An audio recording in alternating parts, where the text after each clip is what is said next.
Hey, I'm glad you're here. Welcome back to Redeeming Hope and this season, Discovering Who I Am. This season is about something I'm experiencing in real time, learning who I am when trauma began too early for me to have a clear sense of who I was before it. I am Julie M. Lane, a survivor and fellow traveler. I'm not a mental health professional. I share my experiences, perceptions, and reflections in the hope that perhaps something in my journey will help you reflect on your own. So today, I want to talk about grief. Not grief over a person, but grief over a possibility. Grief over lost opportunities. I will never know who I might have been. That is a difficult sentence for me to say. My brother's abuse began when I was very young. Because it began so early, I do not have a clear before and after. There's not a childhood version of Julie that I can remember and say, there she is. That is who I was before trauma changed everything. I do not have that. And sometimes I grieve it. I wonder about the little girl I might have been. Would she have been outgoing? Would she have trusted more easily? Would she have felt comfortable taking up space? Would she have believed people when they said kind things about her? Would she have known how to receive love? Would she have learned boundaries earlier? Would she have been less afraid of disappointing people? For those, I have no answer. There is a temptation in conversations about trauma to move very quickly toward hope. I understand why. Hope matters deeply to me. This channel is called Redeeming Hope after all. But I also believe there are truths we need to be allowed to acknowledge without immediately turning them into something beautiful. What happened to me changed me. The abuse was not a gift. I'm not grateful for it. I do not believe I needed to experience abuse to become a compassionate person. I do not need to make the abuse meaningful for my life to have meaning. Those are very different things. I can build something meaningful now without suggesting that what happened to me needed to happen. That distinction matters to me. I've accomplished a great deal in my life. I've earned degrees, built careers. I spent decades in education. I became a researcher. I returned to writing. I created projects that matter deeply to me. But I do not want someone to look at my life and say, see, the trauma made you stronger. Maybe I was already strong. Maybe I would have been strong in a different way. Maybe I would have been softer. Maybe I would have laughed more.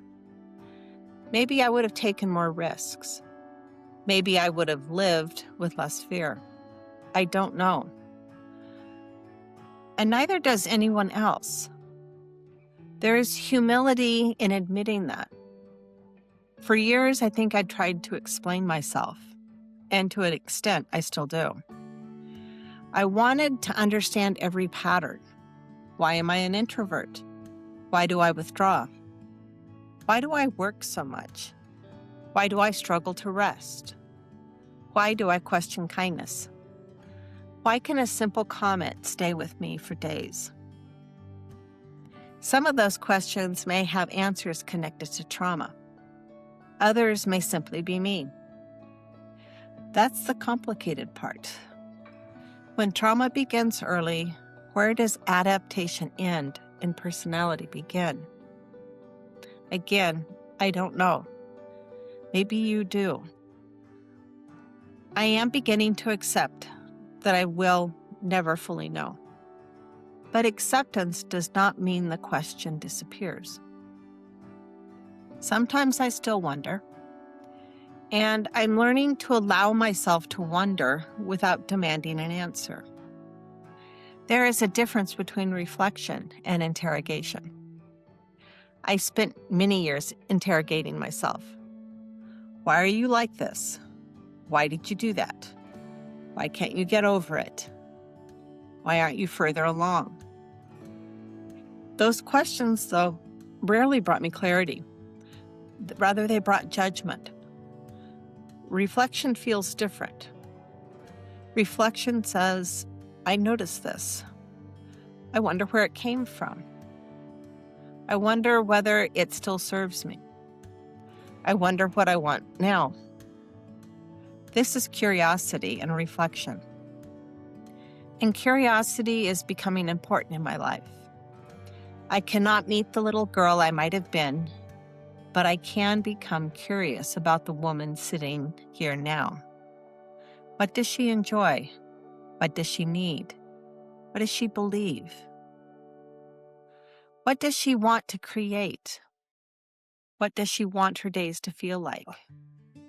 I'm beginning to think perhaps I spent too much time searching backwards for a version of myself I could not find.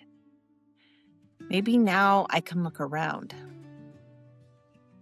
Not ahead towards some perfected version of Julie, just here. Present tense. This woman, the woman who loves the sound of wind through the trees. The woman who can listen to the same piece of music over and over again. The woman who still gets excited about research. The woman who sees systems and possibilities everywhere.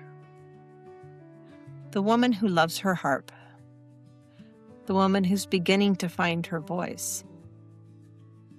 I did not know all of these things about myself in the way I know them now. Some were always visible, but I did not always recognize them as pieces of me. Perhaps that is part of discovery, recognition. So today I want to leave you with a question. Have you ever grieved the person you might have been? You don't need to turn that grief into gratitude. You do not need to find a silver lining. Perhaps you can simply acknowledge the person, and then when you're ready, perhaps ask another. Who am I discovering now? If you'd like to continue walking alongside me, I invite you to subscribe to Redeeming Hope. You can find more of my writing and reflections at juliemlane.com. You can also learn more about the Redeeming Community, a peer-supported space for professional women who have experienced trauma and abuse. And remember, please, I'm not a mental health professional. I am simply a fellow traveler, sharing what I am learning along my own journey. I hope you will join me next time as I talk about discovering myself in the present tense. Until then, be kind to yourself.